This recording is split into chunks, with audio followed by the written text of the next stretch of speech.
So ప్రస్తుతం మనతో పాటు మార్వాడి యూనివర్సిటీ స్టూడెంట్స్ ఉన్నారు. మన 2 తెలుగు రాష్ట్రాల నుంచి ఇక్కడికి రావడం జరిగింది. సో వాళ్ళకి ఇక్కడ ఉన్నటువంటి బెనిఫిట్స్ ఏంటి, ఆపర్చునిటీస్ ఏంటి, అట్ ద సేమ్ టైం అసలు ఎలా ఉంది, అంటే ఫుడ్ పరంగా చూసుకున్నా లేదంటే అక్కడ సేఫ్టీ సెక్యూరిటీ పరంగా చూసుకున్నా ఏ విధంగా ఉంది కాలేజ్ అని చెప్పి. హలో అండి, హలో సార్, మీ పేరు? నా పేరు వికేష్. వికేష్, యా, ఎక్కడి నుంచి వచ్చారు మీరు? నేను విజయవాడ నుంచి వచ్చాను. ఎలా అనిపిస్తుందండి మార్వాడి యూనివర్సిటీ మీకు? కాలేజ్ అయితే చాలా బాగుందండి. ఇన్ఫ్రాస్ట్రక్చర్ కూడా చాలా బాగుంది. ఇక్కడ సౌత్ ఇండియా ఫుడ్ కూడా చాలా అవైలబుల్ గా ఉంది. లెక్చరర్స్ కూడా మనకి చాలా సపోర్ట్ గా ఉన్నారనమాట. తెలుగు ఫ్యాకల్టీ కూడా ఉంది. ఏమైనా డౌట్స్ ఉన్నా ఎక్స్ప్లెయిన్ చేయడం కానీ అంత మాత్రం కాలేజ్ అయితే నెంబర్ 1 గా ఉంది.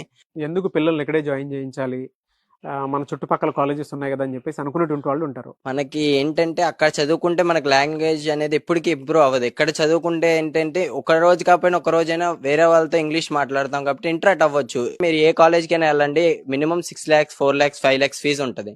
ఇక్కడ మాత్రం అంత ఫీజు ఉండదు. మనకు హాస్టల్ ఫెసిలిటీస్ కూడా చాలా బాగున్నాయి అనమాట. సో పేరెంట్స్ కి ఏం చెప్తారు, అంటే పంపించాలా వద్దా అనుకున్నటువంటి పేరెంట్స్ కి?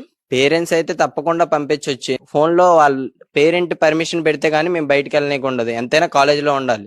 గర్ల్స్ కి కూడా 9:30 9:45 కల్లా లోపలికి వెళ్ళిపోవాలి. బయట ఉండడానికి అసలు అవకాశం లేదు.